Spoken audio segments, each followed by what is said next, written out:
Bonjour à tous et bienvenue dans cette nouvelle vidéo tuto express, si je puis dire. C'est une vidéo qui n'était pas prévue, mais je me devais de la faire parce que il faut savoir que par semaine, je dois recevoir entre 3 et 6 fois le même mail de personnes différentes qui me demandent si j'ai des plans pour fabriquer des motos, des camions, des voitures. Malheureusement, je n'ai pas de plan à leur proposer à ces personnes, donc je me devais de leur faire au minimum un petit tuto leur expliquant comment moi je fais. Je sais pas si c'est la meilleure technique, mais si ça peut aider, voilà, je suis prêt à montrer ma façon de faire. Et ça tombe bien parce que j'ai quelques motos à faire. J'ai déjà fait 2 cadres qui sont là et j'en ai un à faire entièrement, donc je vais le faire avec vous et comme ça on va voir comment ça se passe. Donc allez, c'est parti. Donc ce que je vais faire déjà, c'est faire de la place. Ça, je vais l'enlever parce qu'on n'en a pas besoin. Donc la moto que je veux réaliser, c'est une moto d'exposition que voici. J'ai été sur internet pour imprimer l'image et je n'ai pas fait qu'imprimer l'image. Enfin, j'aurais pu, mais comme je suis très nul en informatique et que je sais même pas comment imprimer une photo agrandie, eh bien j'ai décalqué directement sur l'écran avec ma feuille blanche et du scotch le cadre, et je vais faire de même pour toutes les parties de la moto, pour le réservoir, la selle, les garde-boue, le phare accessoirement parce que ça on peut se dépatouiller sans forcément l'imprimer, et ensuite on va découper le cadre intérieur et extérieur. Allez, c'est parti. Alors, je me suis équipé de mon cutter avec une lame neuve et d'une planche à découper parce que sur l'OSB ça coupe pas bien. Alors là, sur le mélaminé, ça va beaucoup mieux. Et tout bêtement, je vais venir découper. Grosso modo, il n'y a pas besoin que ce soit hyper précis. Alors là, on est en train de faire une moto, enfin un cadre. Mais il faut savoir que c'est exactement pareil pour les autres véhicules, que ce soit un camion, une voiture ou autre. Je prends toujours des photos de profil et je découpe toutes mes pièces. Par exemple sur une moto, comme je l'ai dit tout à l'heure, je vais découper le réservoir, la selle, les garde-boue. Et sur une voiture, ça sera pareil, hein, je vais découper le capot, les ailes, les portes. Et je reporterai tout ça sur mon bois pour les découper par la suite.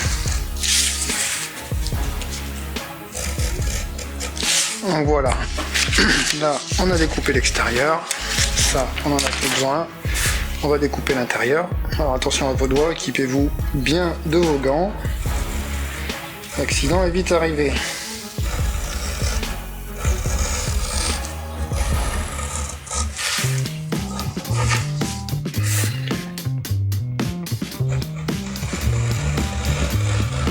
J'essaye de me dépêcher un peu pour pas faire une vidéo trop longue. D'ailleurs, on va pas fabriquer une moto entière, hein, parce que ça ferait une vidéo beaucoup trop longue.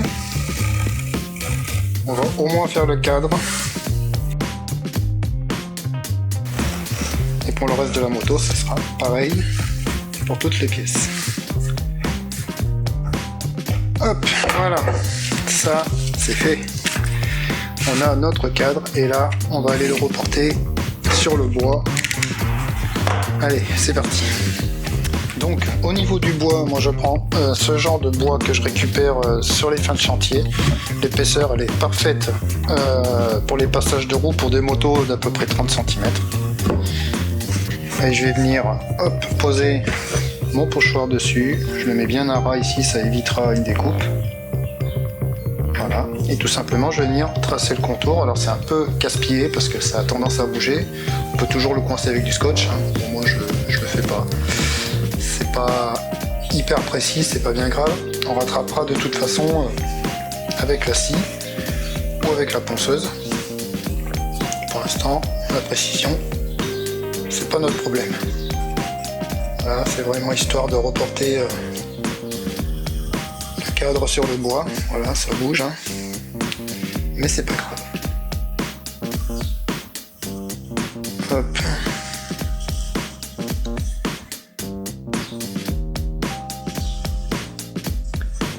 Voilà.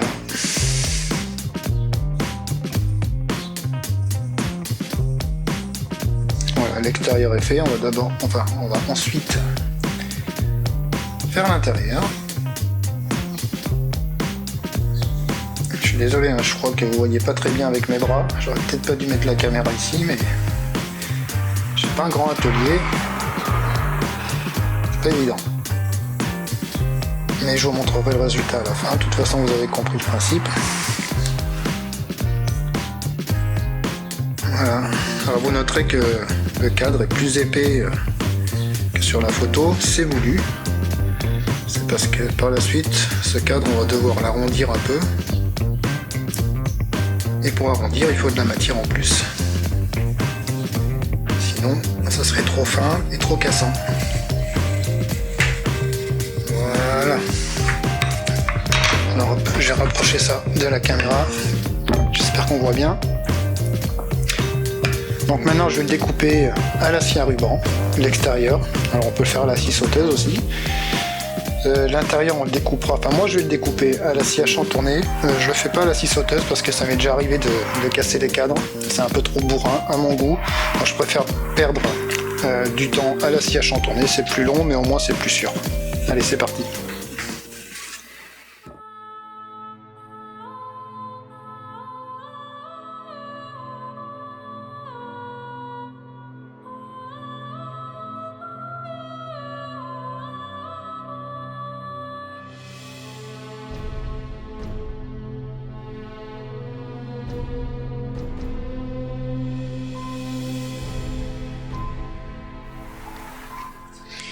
Donc voilà, pour la découpe extérieure, c'est fait. Maintenant, on va découper l'intérieur. Pour ça, je vais venir faire des trous à la perceuse à colonne pour passer la lame de la scie à chantourner.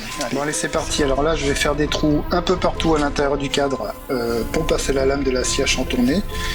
Si vous avez une bonne scie à chantourner ou que vous faites ça à la scie sauteuse, cette étape sera peut-être pas utile. Moi, ma scie à chantourner, c'est une vieille mémère que j'ai achetée en grande surface il y a plus de 10 ans. Elle n'est pas très puissante et puis elle est surtout fatiguée. Donc, moi, je suis obligé de faire des trous pour justement ne pas trop fatiguer la machine.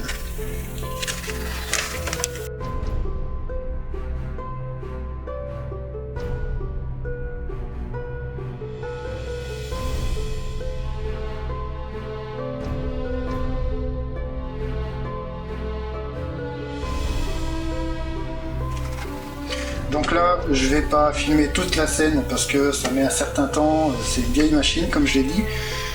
Tout simplement, je vais découper l'intérieur et quand je sentirai que la machine commence à peiner, je viendrai faire une pause dans un trou, j'arrêterai la machine, j'attendrai un petit peu et je repartirai. Voilà. Allez, c'est parti.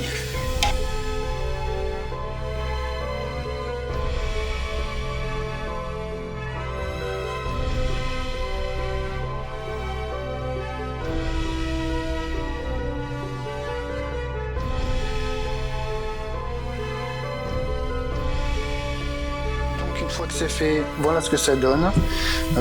Comme vous pouvez le constater, c'est pas hyper régulier, mais c'est pas grave, on y reviendra tout à l'heure, c'est comme l'extérieur en fait. Pour vous donner une idée, j'ai mis 13 minutes à peu près à découper tout ça, c'est pour vous dire que ma machine, elle en peut plus de la vie. Maintenant, ce qu'on va faire, et je l'avais déjà fait, mais la caméra n'a pas filmé, c'est venir évider toute cette partie pour que la roue puisse passer, bien évidemment. Donc là, j'ai tracé à main levée, j'aurais pu prendre à régler, mais comme je me dépêche, je le fais à la main. On va venir évider toute cette partie-là à la scie à ruban. Donc, tout ça, ça va sauter. Et de l'autre côté, on fait la même chose, j'avais pas fini. Hop, ça c'est les barres qui vont venir tenir les roues. Hop, voilà. Et là, pareil, ça va se rejoindre. Mon Dieu que je suis mauvais. Voilà. Donc ici, ça va sauter, là aussi, et on va faire ça à la scie à ruban. Ici, ça sera pas très propre, mais c'est pas grave. On finira à la Dremel. Allez, c'est parti.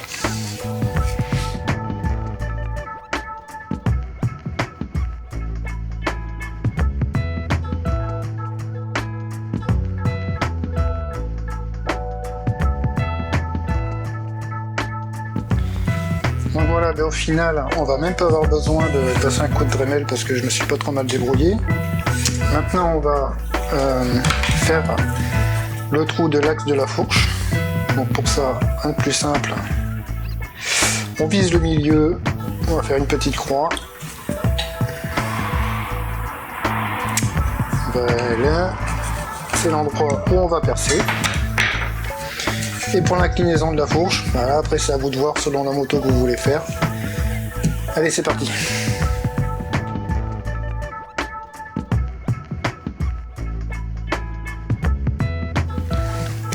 Donc voilà, maintenant que c'est fait, on va déjà enlever le gant et ranger ça avant de le perdre.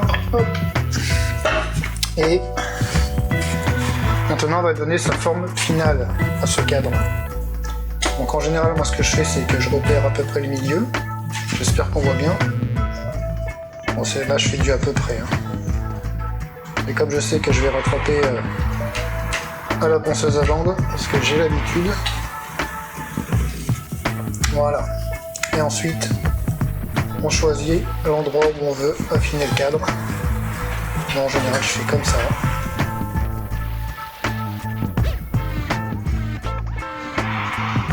Et je ressors par là.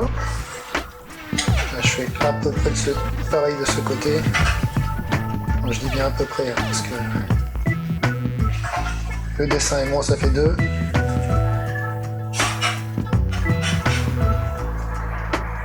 Mais je rattraperai à la ponceuse à bande. Voilà, moi je vais affiner ici. Ici je vais faire la même chose. C'est là que je m'aperçois que le trou n'est pas bien centré, mais c'est pas grave. Faut pas être parfait. Donc tac, voilà mon milieu. Voilà, la même chose, je vais arrondir ici. Voilà. Et ici.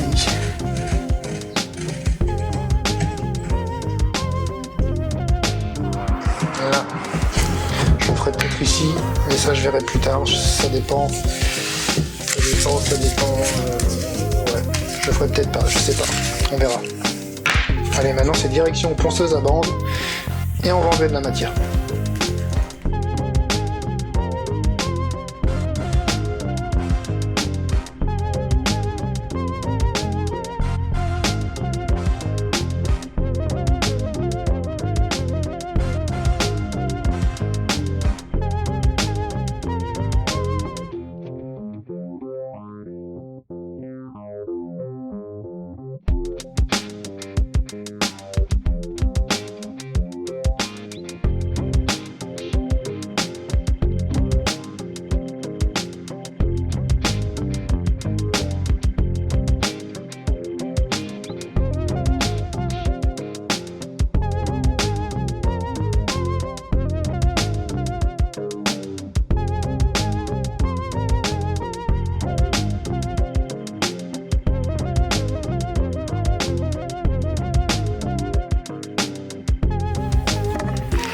Voilà, on a fait le plus gros. Maintenant, il va falloir passer un petit coup de papier à poncer fin un peu partout pour le rendre plus joli et puis récupérer un petit peu à la Dremel s'il faut. Mais bon, là, on n'est pas trop mal quand même. Donc je ponce et je vous retrouve après, je vous montre ce que ça donne. Donc après un petit nettoyage au papier fin, ça donne ça. J'insiste pas trop puisque je sais que je vais devoir y revenir, notamment pour le réservoir et puis d'autres éléments comme les garde-boue par exemple. Je sais que je vais devoir passer des petits coups de Dremel pour que ça s'encastre bien, donc je vais devoir reponcer. Donc ça sert à rien de tout poncer nickel propre maintenant. On verra ça à la fin de la construction. Alors j'espère que ce petit tuto vous aura plu et surtout qu'il vous aura apporté des réponses à vos questions. J'en conviens, il a été fait un petit peu à la va-vite pour pas dire à l'arrache, mais en ce moment c'est vrai que j'ai pas beaucoup de temps, j'ai beaucoup de construction à faire, j'ai des commandes, j'ai la micro-entreprise à gérer et j'ai mon épisode qui doit sortir prochainement à faire aussi, qui n'est toujours pas terminé. C'est un épisode à l'ancienne où je fabrique un véhicule, je vais pas dire lequel sinon il n'y a plus de surprise. Voilà, mais j'espère que je vous aurai aidé. Je pense que je vais en faire d'autres, notamment pour tout ce qui est carrosserie, genre réservoir, garde-boue et tout ça. pour vous montrer comment je fais prendre la forme à ces éléments. Et je pense que ça peut être sympa et je pense que ça peut aider pas mal de personnes. Je vous remercie de m'avoir regardé et écouté jusqu'au bout. En attendant le prochain épisode, prenez soin de vous, faites attention à vos doigts, c'est important. À bientôt!